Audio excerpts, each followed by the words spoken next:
Graça e paz. Eu quero compartilhar com você uma palavra sobre o tema plantar para colher. Vamos utilizar a Bíblia Sagrada no livro dos Salmos, capítulo 126, que nos fala de um cântico maravilhoso. Diz a palavra do Senhor: quando o Senhor trouxe do cativeiro os que voltaram a Sião, estávamos como os que sonham. Então a nossa boca se encheu de riso e a nossa língua de cânticos. Então se dizia entre as nações: grandes coisas fez o Senhor a estes. Grandes coisas fez o Senhor por nós, e por isso estamos alegres. Faz-nos regressar outra vez do cativeiro, Senhor, como as correntes do sul. Os que semeiam em lágrimas cegarão com alegria. Aquele que leva a preciosa semente, andando e chorando, voltará sem dúvida com alegria, trazendo consigo os seus molhos. Este cântico cheio de alegria faz referência aos judeus quando voltavam do cativeiro babilônico após 70 anos de exílio. E esse texto nos faz lembrar de um texto mais profundo ainda, uma das 8 parábolas mais importantes do Senhor Jesus, que fala sobre o semeador que saiu a semear a sua semente. E diz a palavra do Senhor que neste processo algumas sementes caíram ao pé do caminho, outras nos pedregais, outra entre os espinhos e ainda outra em boa terra. O destino dessas sementes nos chama a atenção, mas o que nos faz perceber o sentido dessa mensagem é logo o início desse capítulo 13 de Mateus, verso 1 até o 9, que conta esta parábola, que diz que Jesus saiu da sua casa para ensinar. Em primeiro lugar, nós temos que entender que o processo de semear requer a nossa saída ao campo. E muitos de nós, no nosso conformismo, ficamos às vezes parados, retidos, inertes, e não saímos a semear. E nós temos a certeza absoluta de que aquele que não planta não pode colher. A Bíblia nos ensina muitas lições a esse respeito, mas nós vamos nos ater apenas a esses 2 capítulos que fizemos referência nesta oportunidade e vamos tirar algumas lições básicas. Vamos observar o destino destas sementes. A primeira semente cai ao pé do caminho e o destino dela, as aves comeram. Tudo que vem fácil, vai fácil. E nesse processo de semeadura nós observamos que essas sementes caíram com facilidade à beira do caminho. E o caminho nem sempre é um local bom e apropriado para fazer esse tipo de semeadura. Nós percebemos que o caminho é tido aqui nesse texto como o ponto de passagem e não o ponto final. Até pela facilidade, as aves comeram essas sementes. E assim com os projetos que se faz a curto prazo. Há projetos a longo prazo e há projetos a curto prazo. Não adianta nós querermos alterar o tempo nos processos de longo prazo e torná-los processos de curto prazo, porque nós não teremos êxito, não seremos bem-sucedidos nisso. Há, por exemplo, coisas que nós fazemos que requer tempo. Aquele que vai fazer um curso superior precisa de 4 ou 5 anos para terminar. Não adianta tentar apressar-se, porque o resultado pode ser catastrófico. Ainda observamos a segunda semente que caiu entre os pedregais.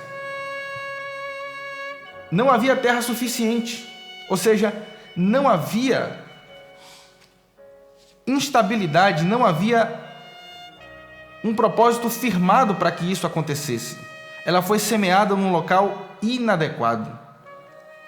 E é o que ocorre muitas vezes conosco. Locais inadequados são utilizados por nós durante a nossa vida diária. Nós semeamos, nós plantamos aonde não deveríamos plantar. E o resultado disso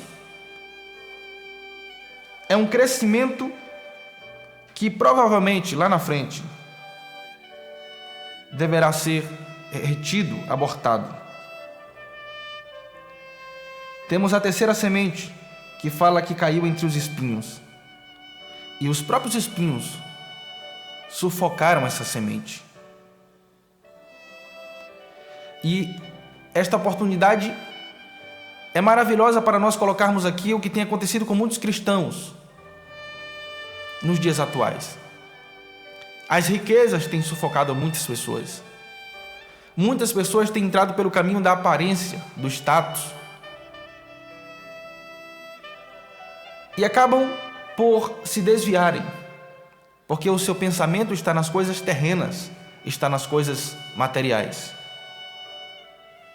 E aqui nós observamos essa semente que foi plantada entre os espinhos, um local inadequado. Percebemos o resultado dessa semente, que é ser sufocada, é não frutificar, como muitas pessoas. Muitas pessoas foram atraídas por estratégias de ministros aqui no Brasil, estratégias que falavam de riquezas, de realização pessoal, uma chamada teologia da prosperidade, mas ao perceber que essas coisas não aconteceram nas suas vidas, muitos desistiram e abandonaram a sua fé. E hoje eu quero aqui dar um conselho para você que nos ouve através desse áudio. Espinhos não é ou não são locais adequados para se semear. Mas ainda temos a oportunidade para discorrer sobre a semente que caiu em boa terra, porque esta produziu. A Bíblia diz que essa produziu em várias proporções, porque ela foi semeada no local adequado, com o tempo adequado. E aqui nós podemos fazer agora uma ligação com o capítulo, o texto base que nós usamos no livro dos Salmos, capítulo 126, especialmente o versos 5 e 6. E podemos observar que a semente que é plantada em boa terra, ela frutifica e dá frutos em várias proporções. Agora, nós observamos que aquele que semeia com paciência, que aquele que semeia aguardando o tempo certo, aquele que semeia no local certo, com certeza obterá êxito, terá um grande resultado. É preciso entendermos que para colher temos que plantar. É preciso entender que nós temos que sair da nossa zona de comodismo e precisamos nos lançar nos projetos, naquilo que nós acreditamos. Uma das coisas que eu mais tenho enfatizado em minhas mensagens é que se você não acreditar em você, ninguém mais pode acreditar. Há pessoas que não estão satisfeitas com o resultado que têm. Há pessoas que estão tão frustradas que deixaram de acreditar em si mesmas e vivem uma onda de pessimismo muito grande. Mas eu quero dizer que o processo de semeadura, ele não te dará, ele não te trará outro resultado, senão aquele que você merece. A Bíblia diz que aquilo que o homem semear, isso ele colherá. Então, nesta oportunidade, eu quero te encorajar e quero ministrar uma palavra profética sobre você que nos ouve e te dizer que você pode sim acreditar, que você pode empreender, que você pode se lançar ao campo e semear, acreditando que isto frutificará. Mas tenha consciência de fazer isso do modo certo, do modo adequado. É preciso estar no lugar certo, na hora certa, esperar a oportunidade certa para obter resultados. A hora da colheita. A hora da colheita é maravilhosa. Como poderíamos definir a hora da colheita? Como um momento de alegria, de satisfação, de realização. Imaginemos aquele que demorou 4 ou 5 anos para alcançar um título acadêmico. Imaginemos aquele empreendedor que, depois de 2, 3, quem sabe até mais, conseguiu obter o resultado que desejava no seu comércio, no seu empreendimento. Imaginemos aquele que sonhou durante tanto tempo e semeou e regou com lágrimas.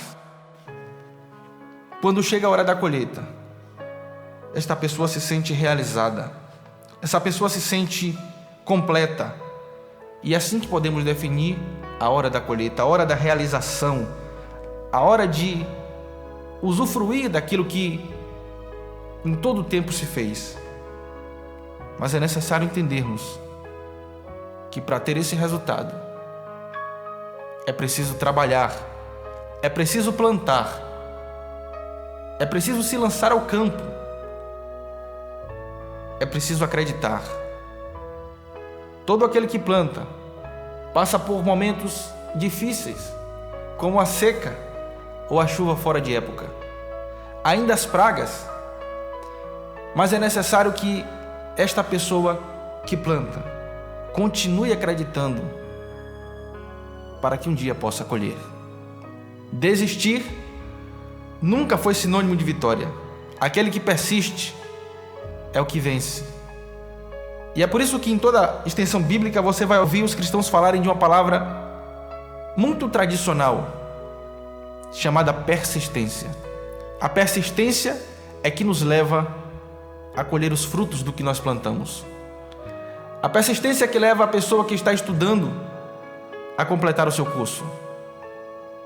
A persistência é o que leva a pessoa que trabalha a não desistir, ao empreendedor não desistir nos momentos de crise no mercado financeiro. A persistência nos faz acreditar nos sonhos, vencer os obstáculos e aguardar o momento certo para colher. E para finalizar essa mensagem, eu queria te dizer que tudo que você tem plantado, tem sonhado e tem regado com lágrimas, tudo que você tem acreditado, é isto que Deus trará sobre a sua vida. É este o resultado daqueles que persistem. A grande colheita está por vir sobre a tua vida, sobre você que acreditou, que esperou o momento certo. É momento de alegrar-se com a colheita. É momento daqueles que plantaram se regozijarem. É momento de vitória da parte de Deus, como coroação de tudo aquilo que você fez. Eu quero te convidar agora a orar comigo e nós apresentaremos diante do Senhor os nossos propósitos, os nossos sonhos, como início de um novo ciclo, onde nós estaremos plantando para lá na frente colher. Nosso Deus e nosso Pai, em nome do Senhor e Salvador Jesus Cristo, nós queremos apresentar diante do Senhor agora cada vida que através desse áudio pode nos ouvir e pode ser tocada agora por essa mensagem. Pai, em nome de Jesus, eu quero te pedir que o Senhor vá ao coração desta pessoa que tem, talvez nesse instante, uma série de sonhos que estavam guardados, arquivados, porque lhe foi dito palavras frustrantes, que lhe fez pensar que não era mais possível chegar ao resultado daquilo que ele idealizou, daquilo que ele sonhou. Eu quero te pedir que o Senhor venha nesta oportunidade resgatar estes sonhos. Quero te pedir, Senhor, que o Senhor venha fazer com que a fé desta pessoa acorde, desperte e venha trazer um tempo novo, um tempo de bênção sobre esta pessoa. Pai, nós te pedimos que o Senhor abra as portas e janelas dos céus e estes seus celeiros que estão cheios de bênçãos possam ser derramados sobre os teus filhos. Deus, eu quero te pedir que o Senhor traga, em nome de Jesus Cristo, sobre esta pessoa que agora está orando comigo, um tempo de vitória, um tempo de satisfação, um tempo de colheita. Em nome de Jesus nós oramos e para a glória do Senhor. Amém.